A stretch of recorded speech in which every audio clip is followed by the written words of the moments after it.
Good evening, this is Brass Tacks. I'm Zaka Jacob. The Prime Minister is making a direct outreach to the people of Kerala, a state where the BJP has remained the third and not so influential political player so far. Politics in Kerala has always been dominated by the CPIM on the one hand and the Congress on the other. Now the BJP is hoping to break this duopoly by reaching out to the Christian community in the state. The heads of various Christian denominations have come out recently and supported the Prime Minister and his party. But will the Christians of Kerala give the BJP a chance? Because that, demographically speaking and numerically speaking, is the only reasonable shot that the BJP has in God's own country.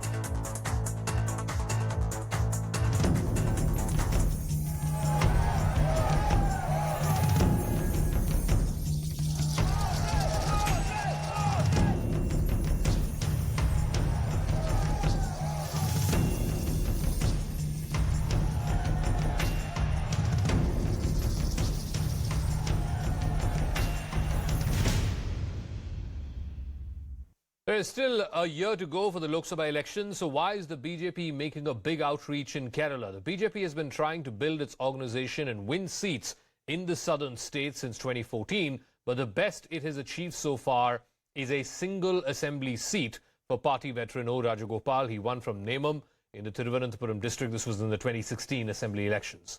The BJP currently does not have a single member of parliament in the Lok Sabha from the state of Kerala. Although it did give Congress MP Shashi Tharoor a tough fight for the Thiruvananthapuram Lok Sabha seat, both in 2014 and in 2019, where the BJP candidate ended up as the runner-up. The BJP is also trying hard to break the LDF-UDF duopoly that Kerala has been seeing with each election cycle. It is hoping that regular visits of union ministers and rallies by Prime Minister Modi and also by Home Minister Amit Shah will strengthen its prospects in the general elections in the state. After gaining ground in Christian-dominated states like Nagaland and Meghalaya, the BJP's election machinery is setting its sights on Kerala, where Christians make up about a fifth of the population, about 18% of the population of the state. So can the BJP widen its base among the Christians in Kerala? This is how the community has voted so far since the last 10 years or so. Both in the 2009 Lok Sabha elections as well as in the 2011 Assembly elections, the BJP managed to get only 1% of the Christian vote.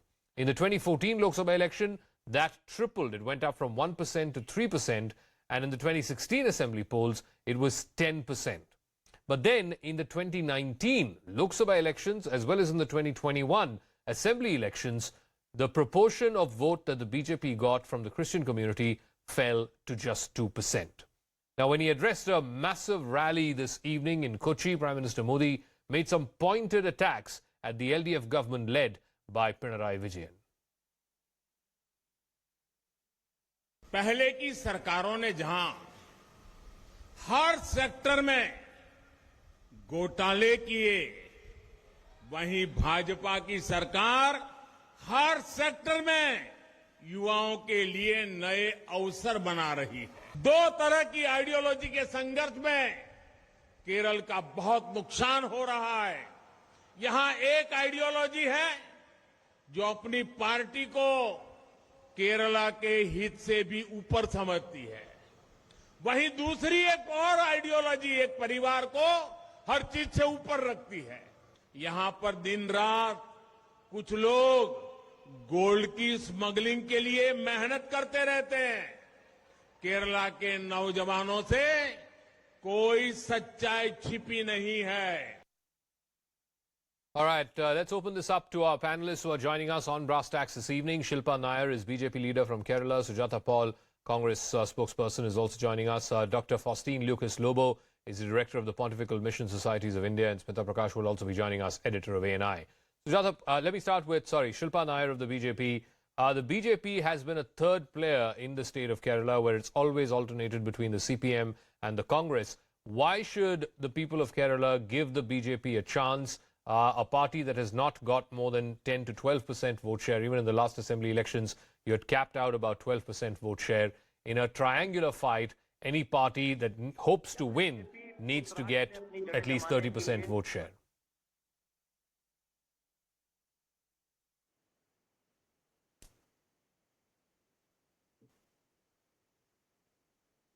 Shilpa, you have to unmute yourself, please. Thank you. Yeah, we have seen the communist government of Kerala where they have not actually invested anything for the youth of Kerala. The main problem of Kerala is unemployment, and the government has not taken any steps so far for solving this issue. The main income from the people are liquor and lottery sales. They have not started any projects, any new initiative in Kerala so far. But whereas we see in, Modi-led governments, state governments, we have seen that a lot of employment has been generated. And this is the main problem in Kerala. Not only the youth, even the aged people have to go outside Kerala, even to the Gulf regions to find jobs, leaving their family all behind. So the employment opportunity is sort of zil. It is absolutely, there is no opportunity there. So we need a government like BJP who is promoting many schemes like Startup India, skill development, so that the youth of Kerala can be also in this journey, Amrit Kal journey, where we are also part of the development of India. I also want to ask you specifically, before I go to the other panelists, about this outreach to the Christian community. We saw the Prime Minister go to a church here in Delhi on Easter Sunday. Today, I believe, just moments ago, various leaders of the Christian community have met with him. For a party that is painted, at least by the opposition, as anti-minority, why are you making this outreach? Why not? The Christians are part of our country. The Muslims are part of our country. Why can't the BJP, see the Hindutva image, what the other parties are giving to BJP, it is only from them. Whereas it is Bharatiya Janata Party. It is not Hindu Janata Party. It is RSS, it's Rashtriya Swayamsevak Sangh. It is not Hindu Swayamsevak Sangh. So Christians and Muslims are part of our nation. And it is, BJP is doing a good thing by going forward and removing this fear, removing this kind of negativity against the party, saying that we are against minorities. In fact, the party has done more for the minorities than for the majorities, I feel. Personally, I feel. So in this way, I think this is the right time for them to go and convey this message. Not only that, the Christians have been ignored in Kerala. The left and the Congress, as we know, the Congress fate is really, they're just sinking day by day in Kerala. So they don't have any stand there. The Christians don't have any stand there. The same way the CPM has always allied with the Muslims more than the Christians. So the Christians have nowhere to go. Okay, And, so Sujata BJP Paul, respond to that.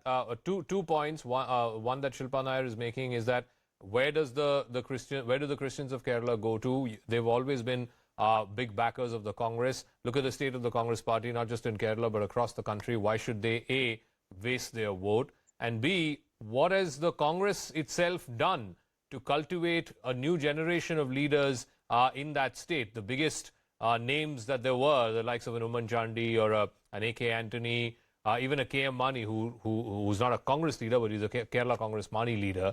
After that generation, the Congress has not made an effort to cultivate the second generation of Christian leadership, which is why a large section of the Christian community is disillusioned with the Congress, and therefore they're looking at avenues. The BJP is saying the BJP is an avenue. Well, the BJP is looking for avenues to fool people, and that people of Kerala understand. I was amazed at what the Bharatiya Janata Party spokesperson was talking, because as far as the Christian community is concerned, they want to know why are churches in Madhya Pradesh, in Uttarakhand attacked. Why are there so many instances where minorities have been attacked? And since we're talking about Christians in particular, this really disturbs the Christian community. But of course, when you talk about Startup India, Skilled India, madam, you must tell us, where did Make in India go? It has just disappeared. You're saying that that the party has not done anything for the majority, not done enough for the majority as much as they have done for the minority. Well, you said it. The government has not done anything for anybody because the BJP only knows one leader. So they want one nation, one leader, and everybody else to be subservient to them. But ma'am, you saw the images. Sujata Paul, you saw the images earlier this evening of the Prime Minister being greeted with flower petals, that 2-kilometre walk that he did in Kochi, and the 50,000 people who attended his rally. Surely this would not have been possible of a BJP leader 5 years ago or even 10 years ago in the state of Kerala. But today, this is a politically significant event. No, one must also remember that this is the Christian community which is welcoming the Prime Minister respectfully, and that is how the Prime Minister of the country should be welcomed. Are you trying to say that the people of Kerala, just because they are minorities, they should have been hurling stones like the Bharatiya Janata Party goons do? Well, that is not the way to do it. And I might as well remind you that Madam just mentioned unemployment as a major problem of Kerala.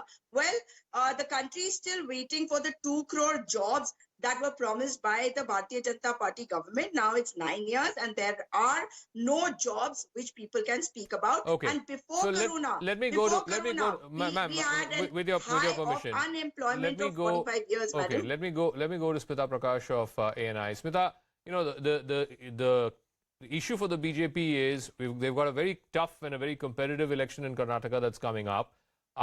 They have not made the kind of inroads in southern India that they'd hoped to.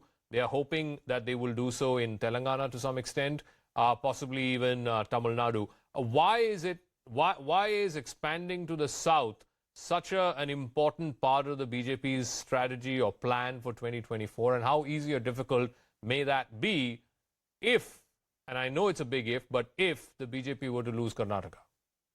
So yes, I think, Zaka, that you are right, that, if winning state or states in southern India is extremely important to the BJP, because they don't want any part of India to be seen as a no-go zone for the BJP.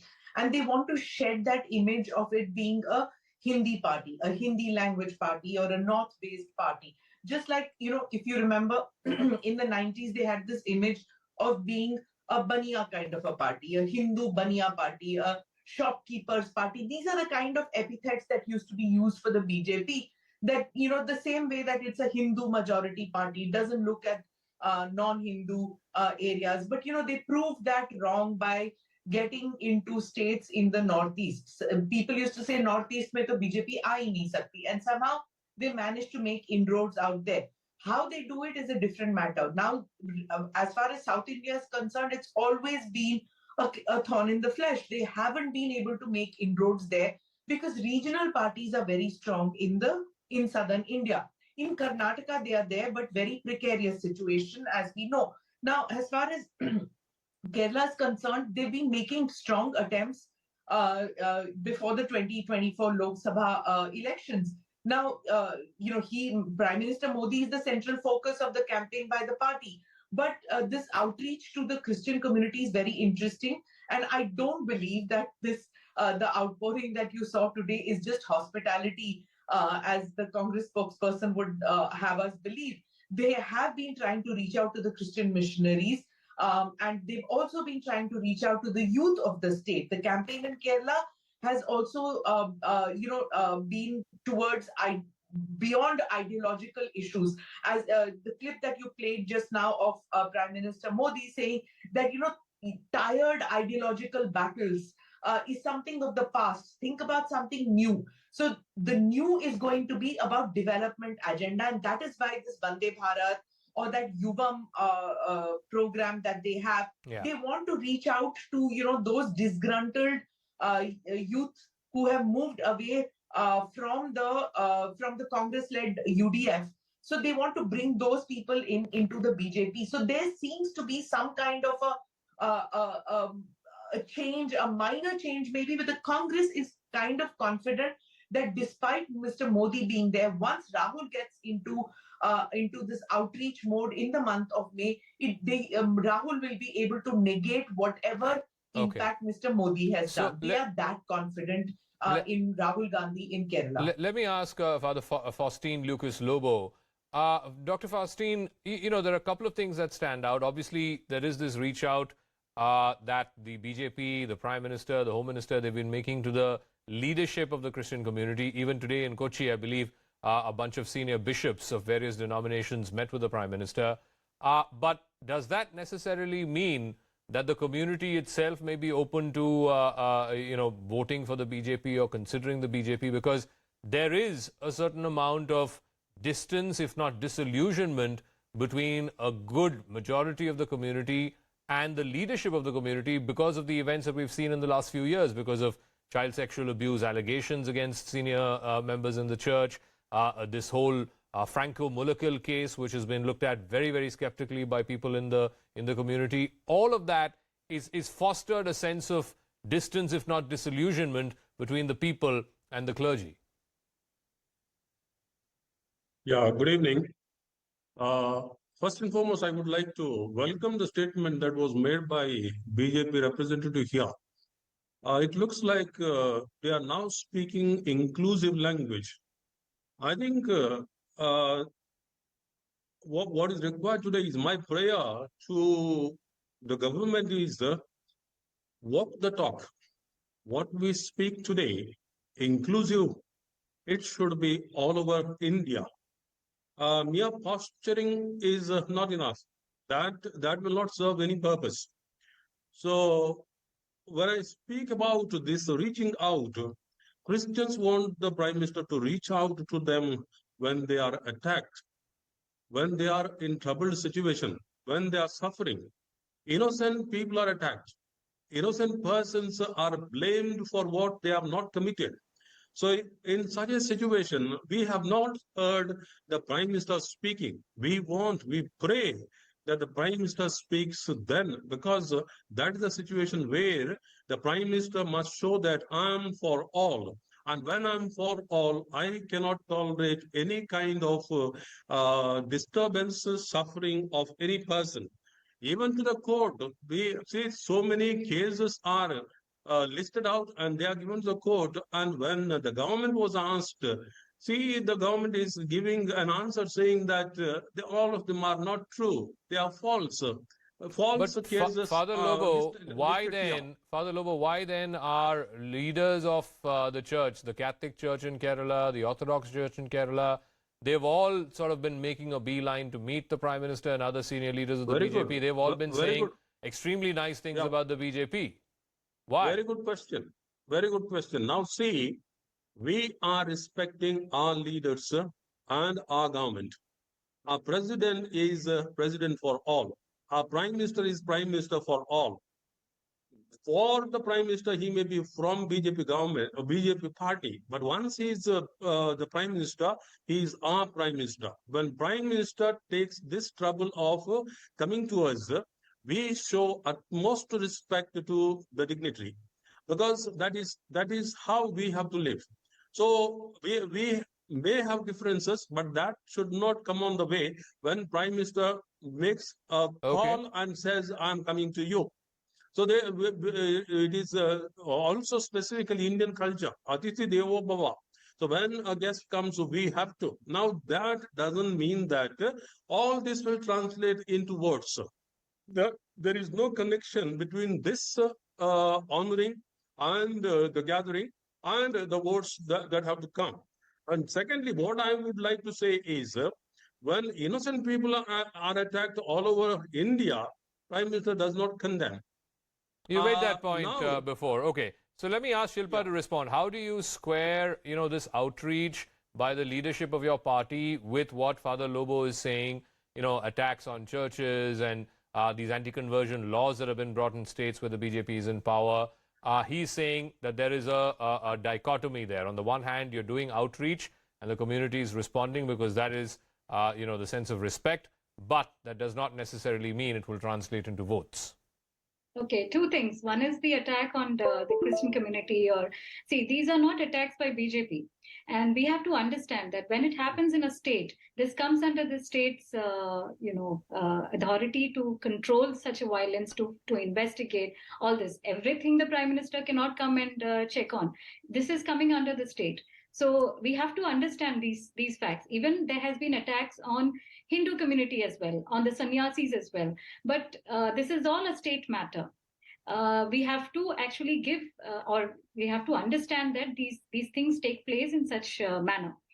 Then the other question you were asking is about the Prime Minister interacting or the outreach. See, if you see that this is the second interaction the Prime Minister is having with the community leaders in less than 3 weeks. The last occasion was on Easter when he visited the Delhi's Sacred Heart Cathedral, and he interacted with the whole community and also planted a tree there, right? So you can see that they are trying to sort of, and this kind of outreach has not started now. It has started right from when Amit Shah ji was the party chief. From then on, they have actually started this outreach because they always had this name that, they are against the minorities. So they just wanted to sort of put things straight and say that, no, we are here for everybody. It is sabka saath, sabka vikas, sabka vishwas. Okay. We need everybody's trust in this matter. So they are going out on, whether it is Christians, Muslims, Easter, Eid, whatever, this is all part of India and the BJP. You can also see that the BJP leaders had visited Christian homes during Easter. This move has actually, because myself, when I went for elections, I would see that, they would hesitate to go to every house. But now they are doing this because they want to give that message out there that, we are here for you. We are here to, hear your problems. So Sujata Paul, Sujata Paul, I think what the BJP is trying to do is to send out the message that A, they're not an anti-minority party and they're not an untouchable party for the minorities. If they can do it in Nagaland, which is 75% Christian majority, if they can do it in Meghalaya, which is again more than 50% Christian majority, then why can't they do it in a state like Kerala? That's number one. And two, absolutely, for many people within the community, there's also a feeling that the Congress, which used to take up their issues, whether it is economic issues like the price of rubber, which has completely crashed, or even social issues where you've heard no less than bishops talk about, how girls in the community are being lured and taken away and so on and so forth. The Congress party is not standing for any of that anymore. That's the feeling amongst a section of the community. Correct. When you're out of government, absolutely, then definitely, these feelings do come in. But, I would like to correct you. In Meghalaya, Bhajpa has won only 2 seats. So it is Conrad Sangma's party, which has won the major number of seats. So let's not compare Nagaland to Meghalaya, where I concede that the BJP has got a number of seats. Now, as far as what the BJP spokesperson was talking about, she was saying that these guys are not BJP guys who are attacking churches and minorities, and especially Christians. I come from Uttarakhand and I know for a fact that it was RSS guys, BJP leaders and Bajrang Dal VHP who attacked a church in Roorkee. And I am surprised that she wants to disassociate, herself and her entire party from all those instances, which is not correct. The fact that the Prime Minister is making an outreach shows a lot, because Christians specifically are very calm, peace-loving people. And so I think he's learned a lesson that he is making an outreach. But of course, I have one last point. This sabka saath, sabka vikas or sabka vishwas, आखिर ये क्या है madam? Is सबका, Adani has changed his name to सबका, Adani का साथ, Adani का विकास और Adani का विश्वास. Okay, just give me one moment, because we're getting some inside details of the meeting that the Prime Minister has had with leaders of the Christian community. This was after his public rally in Kochi. He has, and this is the word that we're getting, that he has assured the delegation of protecting the people of all religious beliefs. He told this to the Christian church leaders of Kerala in the meeting that he held with them in Kochi. He has said that adequate steps will be taken to prevent any attacks against Christians or churches. The Prime Minister also said that he's aware of the concerns of the Christian community. The bishops voiced their concerns and the demands of the church and the faithful. In fact, the bishop said after the meeting that it was promising and fruitful. So let me try and see if we can get a reporter on this, or all right, let me go back to Smita Prakash on this. So the Prime Minister making the right noises, saying that I understand the concerns of these attacks and the church attacks and so on and so forth. Would that necessarily meet the community halfway in a way that, as one of the panelists said, I don't remember who, but the votes won't translate, or will the votes actually translate, because he seems to be striking the right chord? See, empathy shown by the Prime Minister is a good move. whether it translates into votes or not, I think every prime minister should be empathetic to the cause of any community within the country which feels threatened or which feels marginalized. Don't need it. I think he is performing the role of a prime minister in saying that, yes, I stand by you, and if you have concerns, I will meet with them. Rather than, saying, no, it doesn't happen at all. Investigate, and wherever it happens, stop it. So I think that was a good move by the prime minister in expressing empathy.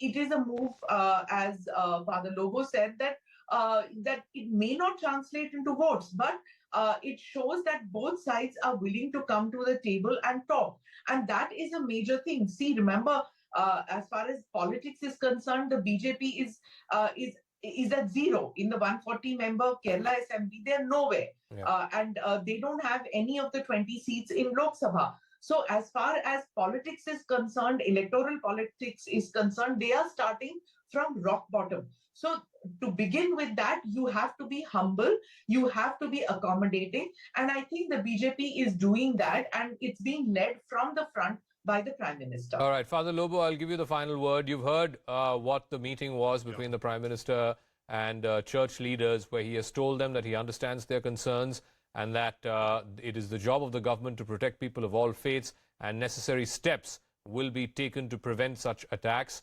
Are you reassured that the BJP means well, or at least is trying to mean well in terms of taking action, deterrent action against these attacks? I welcome this statement. It is a assuring statement, but at the same time, I'm still a skeptic, because I want to see actions coming forth based on this statement. Because what I see is these statements are location specific. In Northeast, there would be one statement, in Goa another, and Kerala third, and rest of India, the statement is quite the opposite. That's why these statements in themselves will not make any impact. What we would like to see is action based on this statement. And so far we are waiting for it. And for the dialogue, for meeting the Prime Minister, for anyone for this purpose, where inclusive community we build and everyone is respected and accepted in India, that should be the kind of India we should see. And for that, we are fully cooperating. Okay, we'll leave it at that. We'll see whether this outreach pays off politically. Like I said, no less than the Prime Minister has made a direct outreach to the Christian community in Kerala. First through that appearance at the Sacred Heart Cathedral here in Delhi for Easter Sunday, and now with this meeting with church leaders, where he's explicitly assured them that their concerns will be taken on board and that action and adequate steps will be taken to ensure that people of the minority communities and their institutions are protected from any kind of attacks. Meanwhile, from Kerala,